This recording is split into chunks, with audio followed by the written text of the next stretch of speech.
electric two-wheeler segment in India is right now filled with products from new manufacturers that don't necessarily have a very long history of producing vehicles. And it can get daunting to trust a new manufacturer with a new kind of technology. But if you have an established manufacturer making an electric two-wheeler, well, that surely does inspire some amount of confidence.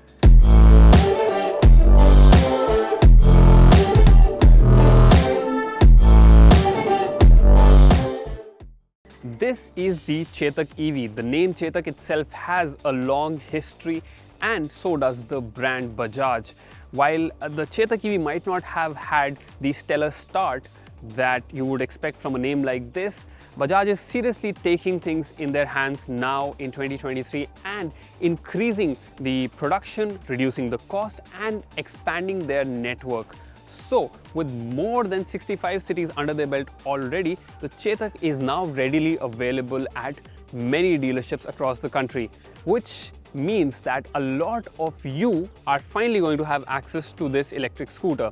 So, you will be wondering, does it make for a good investment? Should you consider it over the other manufacturers who might be new but could be offering more or less? Or should you stick to something which you know, something which you can rely on?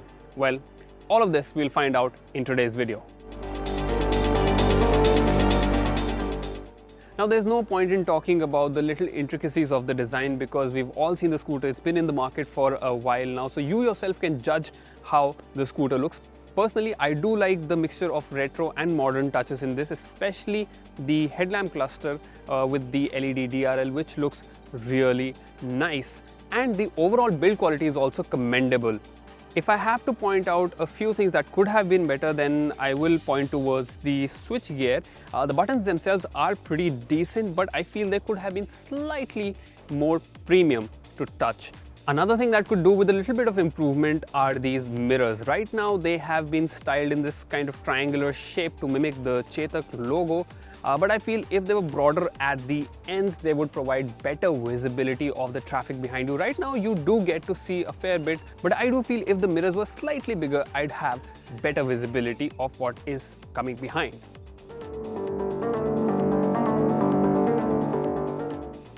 Spoiler alert, this is not a performance-oriented scooter. It's a scooter meant to be used for daily city commutes, short distance traveling, because first of all, it has a claimed top speed of 63 kilometers per hour.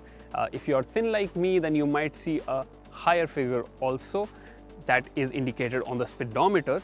And if you look at the range also, the company claims that it has a real-world range of 90 kilometers in a single charge. Even if you look at the power and torque figures, they are pretty humble compared to other competitors. It produces a peak power of 5.6 horsepower and a peak torque of 20 Newton meters. So, how does it ride? Well, I was skeptical about the top speed. I thought that maybe it might not be as usable in city, but it actually is. The scooter gets off the line quite nicely. It won't provide you that neck-snapping acceleration, but it is still fairly quick. Even with two people on it, the scooter did not lose too much performance, and I did not feel it struggling at any point. As for the range, well, it comes with a regen system which definitely helps with increasing the range, and the calibration is also pretty nice. The company, like I said, claims about 90 kilometers real world, and I have been able to achieve a figure close to that, and if I tried, I could probably get to 100 kilometers on a single charge as well. As for the charging time, it stands at 4 hours, and the charger that the company provides can be connected to a regular 15 amp socket in your homes and takes about 4 hours to charge. So that ways, I think the charging times are not too extreme. You could put it to charge overnight, and in the morning you could take it out.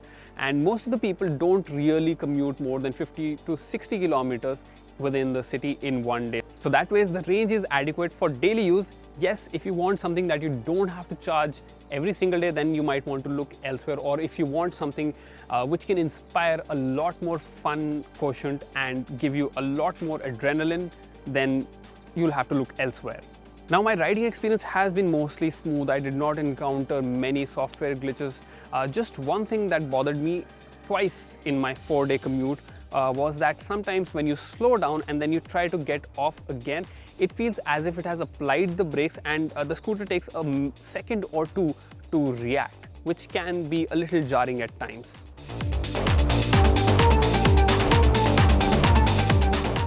Now, once you're seated on the Chetak EV, you will realize that while it might not produce the best power and torque outputs, but it scores high on comfort, and it is a comfortable scooter because of its great seat and suspension combo. The seat, you can see, is nicely wide.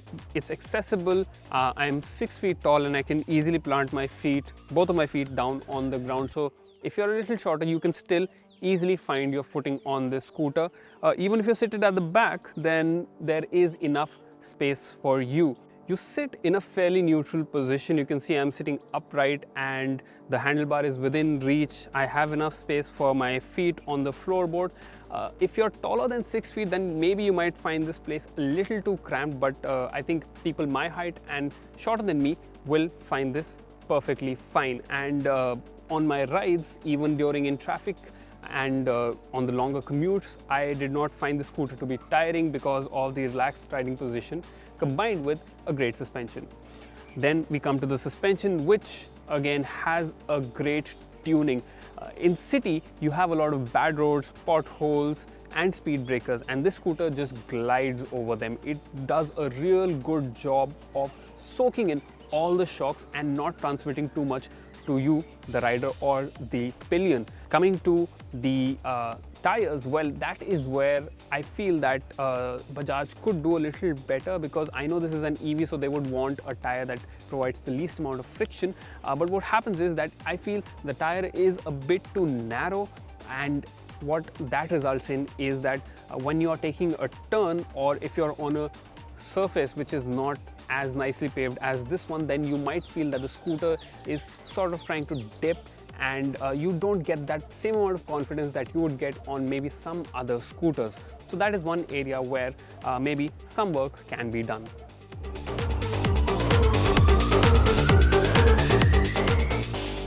Now let's take a look at the features provided by the Chetak EV, and quite honestly, it's a bit of a mixed bag.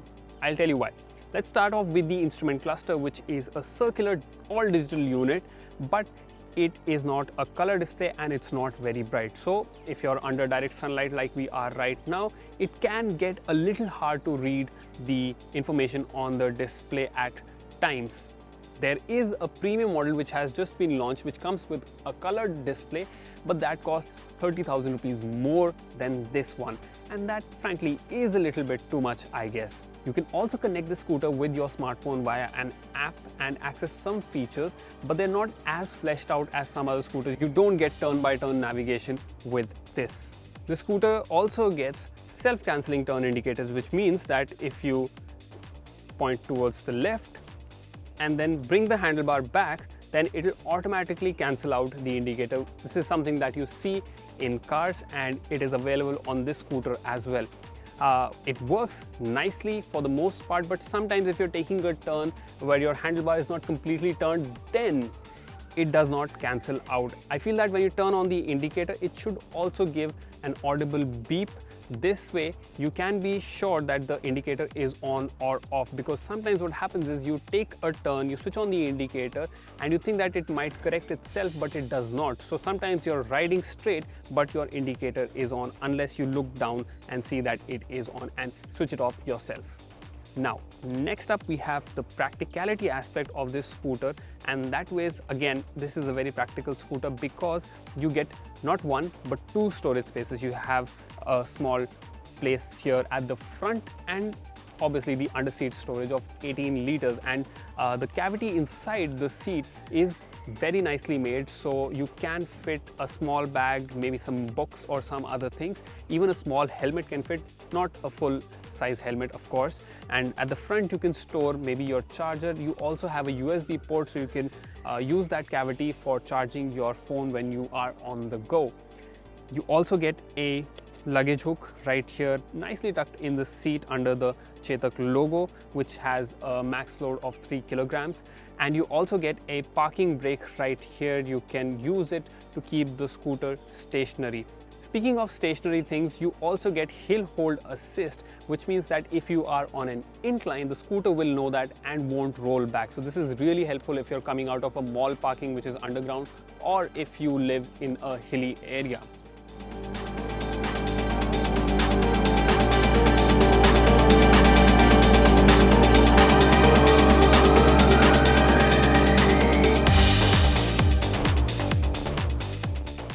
Now that I've told you basically everything you need to know about the Chetak EV, let's also talk about its price. Now it has gone down a bit, and this one on road in Delhi costs about 1.30 lakh.